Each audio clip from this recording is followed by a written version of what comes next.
Hello, this is the Business Value Exchange, and I'm Helen Beckett, Community Manager. Pleased to be continuing our CFO focus today with Conor McGoveran, who's CIO of Information Risk Management. Hi, Conor. Hi, Helen. And Conor, having you here, we have the great benefit that you see both sides of the coin. You consult with CFOs every day about the digital risks that they face, and also you're CIO within your own organisation. Can you explain from those many conversations that you have, what is the key business challenge that CIOs can assist the CFO with currently? Yeah, absolutely. I think the major challenge I see is we're moving into this era of what I call digital trust, where the information that a company collects about its customers or governments, about its citizens, has great value because of the advances in big data. So no longer is IT investment being seen as a cost of doing business; it's actually being seen as something that actually adds value to the company. And really, what we spend time talking to CFOs about is that if you make this investment in technology, it will help to improve the services that you produce for your customers, or in terms of governments, the service they provide for their citizens. And because of that, actually, it's intrinsically linked to brand value of the company. And really, what we try and kick off is a discussion about investment for growth and investment for enhancement of services, rather than investment as a cost of doing business. So I think that's the biggest shift for CFOs.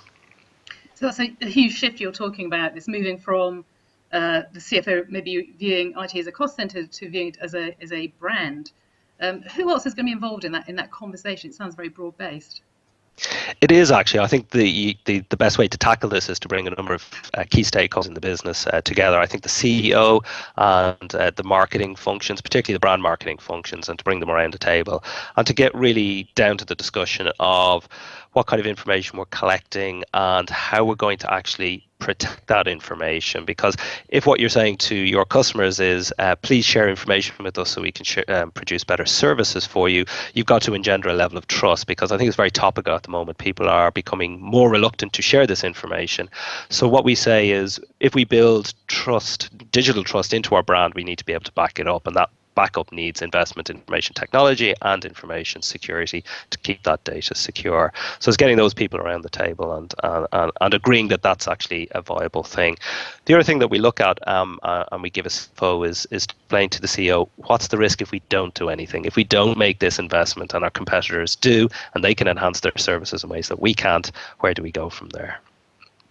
So one thing you said to me in the past, which intrigued me, is that you tend not to, you don't like to be pinned down to hard figures when it comes to making a business case for IT. You rarely do that. Well, can you explain how you would frame that conversation if you're moving away from that kind of ROI?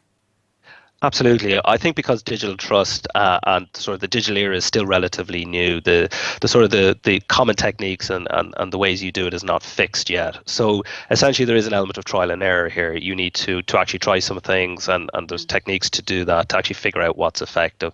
And the second thing is, because it's linked to your brand, and the brand marketing people will get this, is it's very hard to put an ROI on your brand, because it's such a ephemeral thing.